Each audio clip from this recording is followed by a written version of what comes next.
नमस्कार किसान वीरों। आज हम जिस विषय को लेंगे तो हम बता देते हैं कि सरसों के उत्पादन की पैदावार को बढ़ाने के लिए कौन कौन से फर्टिलाइज़र यूज करने हैं और कौन कौन से खाद उर्वरक अपने खेतों के अंदर डालने हैं, जिसके बाद हमें बुआई करनी है। साथ ही कौन कौन सी वैरायटी जो पिछले 2-3 सालों से उत्पादन दे रही हैं, तो हम कौन कौन सी वैरायटी चूज करनी है अपने खेतों के अंदर बुआई करते वक्त।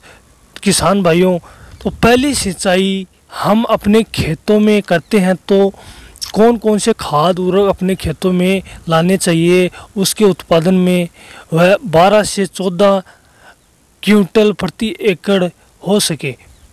तो अब हम बात करेंगे इस विषय के कि सरसों के उत्पादन के लिए जो यूनिक तरीके हैं उनके बारे में भी बात करेंगे और विस्तार से ये बात करेंगे सरसों का उत्पादन सबसे ज़्यादा कैसे किया जाए और उत्पादन दोगुना कैसे किया जाए। तो आपसे पहले एक विषय की और चर्चा कर लेता हूँ कि अगर आपने इस वीडियो को लाइक नहीं किया है तो किसान वीरों इस वीडियो को लाइक करें और अपने किसान साथी शेयर करें और चैनल को सब्सक्राइब भी करें, ताकि आगे आने वाली हर नोटिफिकेशन, हर जानकारी किसान संबंधित और सरसों, गेहूं, अन्य सभी फसलों की जो ग्रोथ प्रमोट की जो जितनी भी पैदावार है की जितनी भी जानकारियाँ हैं वो आपको मिलते रहें। तो चलो हम शुरू करते हैं। किसान वीरों, आपको बता दूं कि सबसे ज़्यादा उत्पादन हमारे प्रदेश में होता है। राजस्थान में कुल उत्पादन का 60% यहीं से होता है और राजस्थान सरसों में ही तेल की मात्रा अधिक पाई जाती है। तो किसान वीरों, हम कौन सी तरीके अपनाते हैं और किस तरीके से अपनी फसल को करते हैं, उसको हमारा उत्पादन ज़्यादा से ज़्यादा होता है वो, और हमारे जो सरसों में तेल की मात्रा ज़्यादा पाई जाती है। तो आज इस प्रसारण में आपको मैं यही सभी जानकारी डिटेल्स में साझा करने जा रहा हूं कि हम जो यूज करते हैं, जो तरीके यूज करते हैं हमारी फसलों के अंदर, तो उस तरीक़ों को आपको मैं साझा करूंगा। तो अपन जो पहली सिंचाई करते हैं तो उसमें कौन कौन सी सावधानियां बरतते हैं, तो बता करते हैं कि हमें सरसों की फसल में पहली सिंचाई कब और किस अवस्था में करनी चाहिए। जी हाँ किसान वीरों, आप जिस दिन बुआई करते हो उसके 30वें दिन आप अपने खेतों में जाकर देखिए कि फसल के अंदर 6 से 7 पत्तियां निकल चुकी हो और पत्तियों की चौड़ाई अच्छी हो चुकी हो। उस अवस्था में आप सिंचाई कीजिए। अगर आप इससे पहले करते हैं या बाद में करते हो तो उसका उत्पादन प्रभावित होगा। अगर छोटी अवस्था में सिंचाई करते हो तो आपकी जो सरसों की फसल है उसमें जो तना है वह अपनी मोटाई अच्छी से नहीं ले पाएगा और नई शाखाएं कम निकलेगी और उसकी जो ऊंचाई होगी वह ऊपर तक नहीं जा पाएगी। एक तरफ वह कुपोषित पौधा रह जाएगा और उत्पादन कम होगा। और भी सिंचाई करते वक्त हमें कई सावधानियां बरतनी होगी, तो उसके बारे में भी हम चर्चा करते हैं, क्योंकि हमारे देश में लगभग जगह जगह में अलग अलग मिट्टियाँ पाई जाती है खेतों के अंदर। जिन खेतों के अंदर चिकनी मिट्टी है, बहुत कठोर मिट्टी है, उसके अंदर वाटर होल्डिंग कैपेसिटी कम होती है। अगर हम पानी के छोड़ देते हैं तो पानी भरा रहता है। 2-3 दिन तक उन खेतों के अंदर सिंचाई बिल्कुल हल्की करनी है। सिंचाई इस तरीके से कीजिए कि आपके खेतों के अंदर नमी पहुंच जाए। ऐसा ना हो कि आप उसमें इतना पानी भर दो कि आपकी जो फसल है वह पानी के अंदर डूबती रही। और जिन खेतों के अंदर मिट्टी भुरभुरी है तो वह किसान साथी पानी 30 दिन के बाद अच्छे से सिंचाई कर दीजिए। अपनी सिंचाई गहरी व पानी भरकर कीजिए, क्योंकि उसमें वाटर होल्डिंग कैपेसिटी अधिक होती है।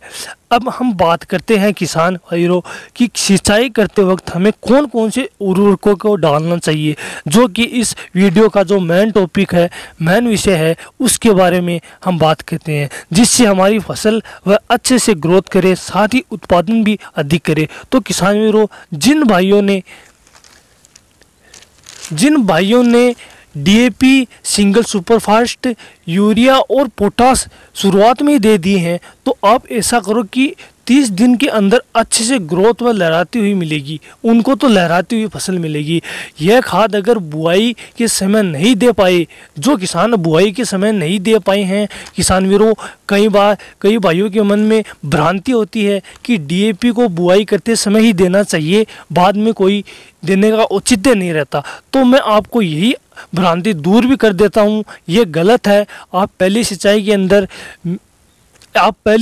के अंदर आप उसके प्रति एकड़ 30 किलो आप सिंगल फास्फोट डालिए और 1 एकड़ 50 किलो यूरिया लीजिए। 50 और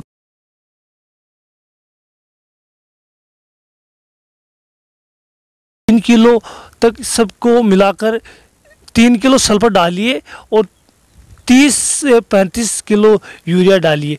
तो किसान भाइयों, बुआई करते वक्त इस सिंचाई को नहीं डाल पाए, अब उसको मिला लीजिए और अपने खेतों के अंदर छिड़काव कर दीजिए। मैंने जो प्रक्रिया बताई है उसको आप मिलाइए और मिलाकर उसका छिड़काव कर दीजिए। करने के बाद पहले इसका कारण यह है कि अगर आप सिंचाई पहली सिंचाई में डालते हो तो यह एक तरह से मिट्टी में मिल जाएगा। सिंचाई करोगे तब वो पानी के साथ नहीं नीचे बैठ जाएगा। तो किसान वीरों, आपको 5 या 7 दिन के अंदर जो फर्क है वह देखने को मिल जाएगा। अब बात करते हैं कि जो किसान भाई जिस चीज़ पहले डाल चुके हैं, जो चीज़ें बताई हैं वो डाल चुके हैं, तो उन किसान वीरों को आगे क्या करना चाहिए तो वह बताते हैं। तो प्रति एकड़ 1 यूरिया का बैग अपने खेतों के अंदर दे दीजिए बाद में, कि 1 महीने बाद में। किसान वीरों, अब हम बात करते हैं ऐसा शानदार चमत्कारी फॉर्मूले जिसका आप उत्पादन बढ़ेगा ही बढ़ेगा। जिस विषय पर बात करेंगे उसमें उत्पादन बढ़ने की 100% गारंटीड है, वादा है हमारा, क्योंकि वो जो बता रहे हैं वो बहुत ही उपयोगी भी है और शानदार भी है, तो जिसको हम यूज भी करते हैं।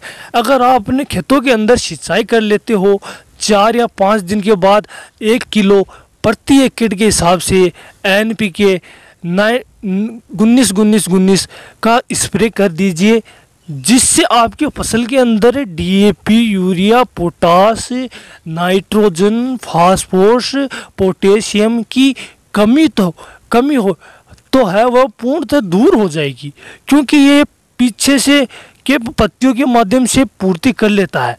तो यह कार्य आपको करके देखो, आपका उत्पादन गत वर्ष के उत्पादन में जो रहा है उससे अधिक का आपसे मैं वादा करता हूँ, क्योंकि ये जो आपको मैं बता रहा हूँ वो एकदम बहुत ही सटीक और सही जानकारी जो बता रहा हूँ, उसका आप उत्पादन पर आपका प्रभाव भी पड़ेगा और आपको उसका उत्पादन का जो क्षमता है वो देखने की भी मिलेगी, कि जो सरसों की फसल की है उसके अंदर आप इसको यूज करोगे तो आपको ये देखने को मिलेगी।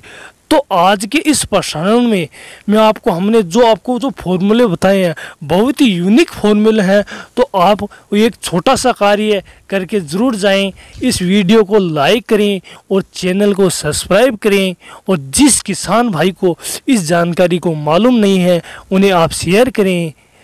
तो मिलते हैं हम अगली वीडियो के अंदर, इतने के लिए अब के लिए धन्यवाद।